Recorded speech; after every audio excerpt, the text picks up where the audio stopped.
Hi, everybody, and welcome back to the Ascension Playground. This is Ursula, and guess what? Since I've returned from Italy, all I keep thinking about for some odd reason is a particular fixed star in the heavens. Its name is Alpheratz.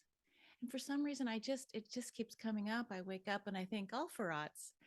And perhaps it's because there was this thought that came through that Alpheratz is truly a binary star. What that means is when we look from Earth up at the heavens, it appears to be one single star, but it's actually two shining its light. And the thought that this is actually mm, a representation of the divine feminine, a double scoop being held in this beautiful star in the heavens. So, without further ado, I'm going to have another star story where I like to go and collect some of the stories around a star and share them with you here on the Ascension Playground. The playground really is offering tools to help us understand and maybe even broaden or inspire our collective consciousness. So, I have created a little slideshow for you all on Alpheratz. Here we are, Star Story Alpheratz, coming to you in the year 2022. Well, guess what? When you look at the heavens, as humans, we like to name and label and identify that which we see. It's kind of like when Adam was invited by God to name all the animals in the kingdom. Well, a long, long time ago, someone was asked to go ahead and name the stars in the heavens. Sometimes the names changed, sometimes they were placed in different orders. Also, when you have like the Chinese astronomers looking up in the heavens, calling various stars certain constellations, then you'd have the Greeks and the Romans seeing the same stars, perhaps, but calling them different things. So, the star stories and how in our conscious evolution, sometimes we start off with one name, and then as we get older, we choose to be called a second name. Like my name is Ursula, but on the Ascension Playground, I like to be called Ursie. Why? Because I'm trying to remind myself to play with my inner child and be a kid again. So when we say the name Ursie, I'm like, oh, my adult side goes, oh, but my child comes forward and says, it's okay. Back to Alpheratz. Look at this beautiful image of the star. Do you see its glow? It's actually been assigned in current time to the Andromeda constellation. But back in the day, it was considered part of the Pegasus constellation. And so begins our story. I love it that it's a binary star and it was associated with two separate constellations. That makes sense to me. A double, but we're seeing it as one. Okay, so if you go on astrologyking.com, you can find this image of Alpheratz. I've put a yellow circle around it. You can see where it shares here's the head of the maiden, Andromeda, and the navel of Pegasus. Now, the fun part is the location of both the head of the maiden or her hair and the navel of the female mare, the the female Pegasus. Interesting, right? Both maidens. And I wanted to add this other little graphic for you of the heavens so you can see again the circle of Alpheratz. Here's Andromeda, here's Pegasus. But look what's nearby. We've got Pisces, we've got Cygnus the swan, we have a constellation called Delphinus, the dolphin, and we have Aquarius below. So you see how when we start looking at the star stories in the heavens, these huge metaphors of the story behind the constellations come forward. Okay, next slide. You gotta love the eye of Pegasus, right? The constellation. Here's where I went in and I found the derivative of the name. So Alpheratz or Alpherat, or even the name Sirah. It comes from the Arabians' word al surat al faras, the horse's navel. Of all things, in the location, the navel, it's not the head, it's not the tail, it's not another part, it's not like a hoof, it's the navel, the umbilical cord of Pegasus. So, a little bit of history here. Back in the day, in the second century, a wonderful astronomer that helped name the heavens, Ptolemy, Ptolemy. I believe the P is quiet, so it's Ptolemy. He named the 48 constellations in his book called the Almagest. Okay, so here's a picture of Alpheratz when it was still connected with the navel of Pegasus. Now, there was another astronomer before Ptolemy in 270 before Christ. His name was Aratus, and he designated Alpheratz as conjoined. It was both in Andromeda and Pegasus. He didn't choose one or the other, he joined it together. And so in Pegasus, in the constellation, it's not the brightest star in that constellation, it's a delta figure. So you go alpha, beta, delta. So it's however bright the star is, alpha is always the brightest star within a constellation. Here he calls out Alpheratz as being a bright blue-green star.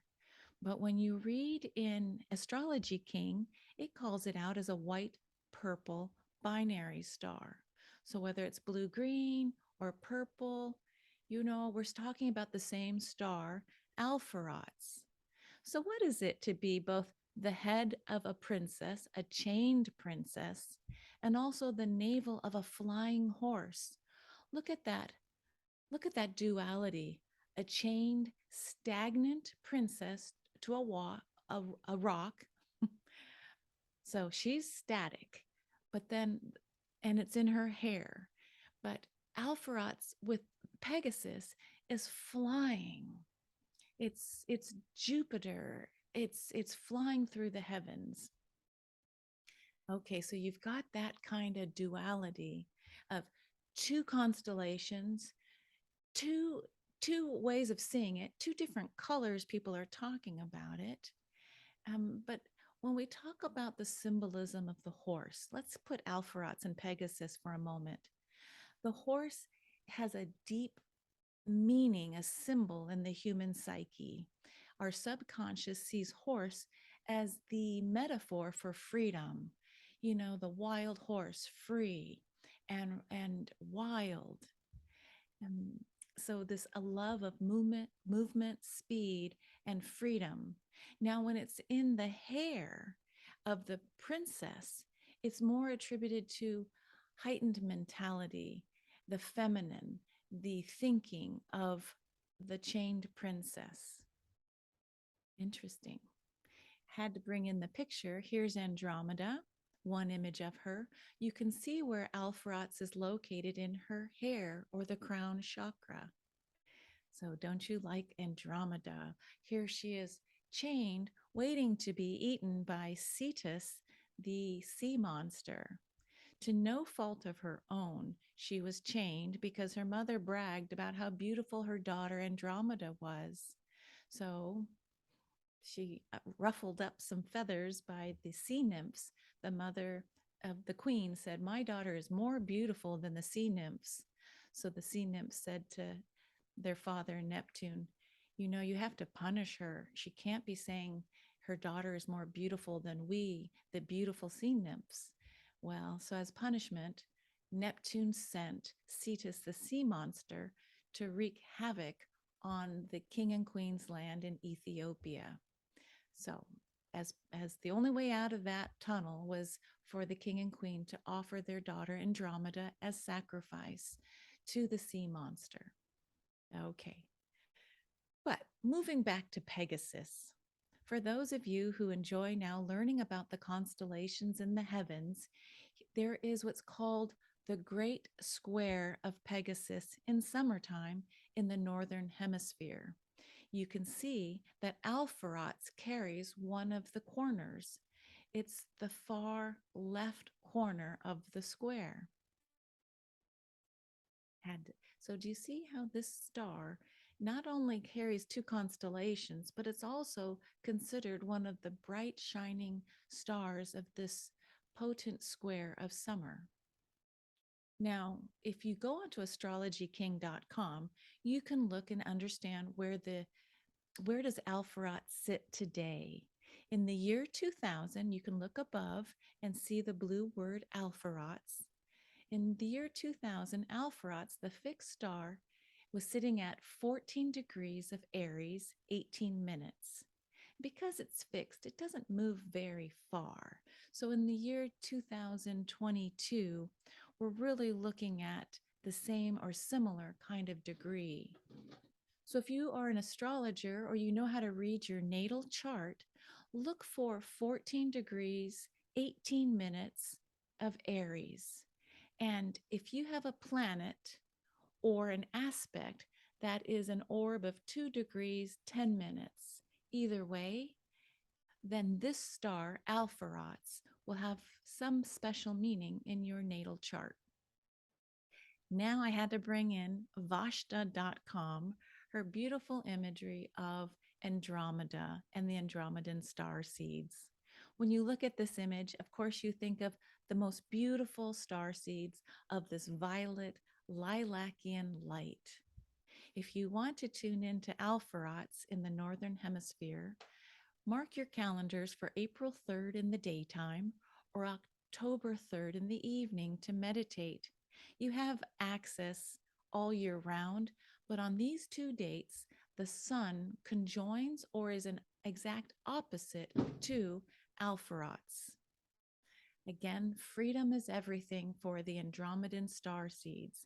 And because Alpheratz today is connected with Andromeda, I'm bringing up the Andromeda images.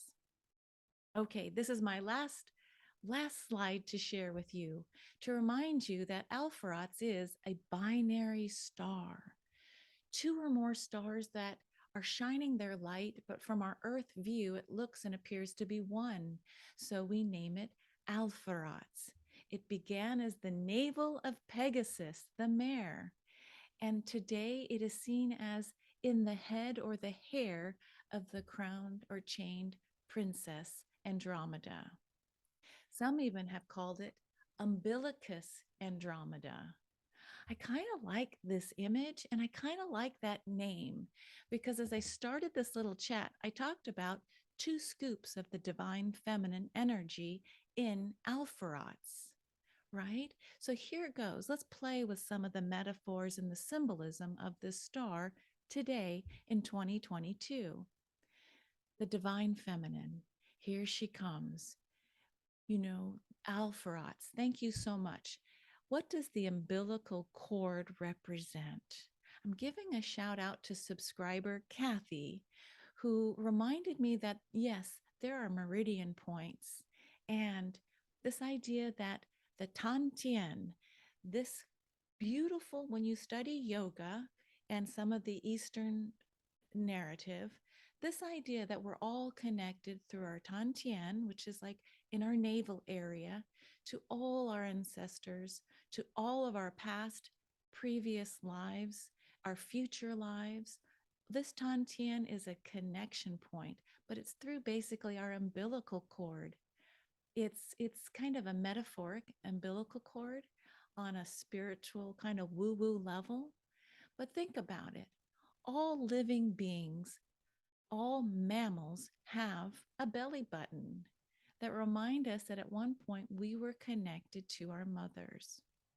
So this beautiful star, Alpheratz, whether it's reminding me of the princess and her beautiful crown chakra, connecting in with Pegasus and the navel of this beautiful horse of freedom.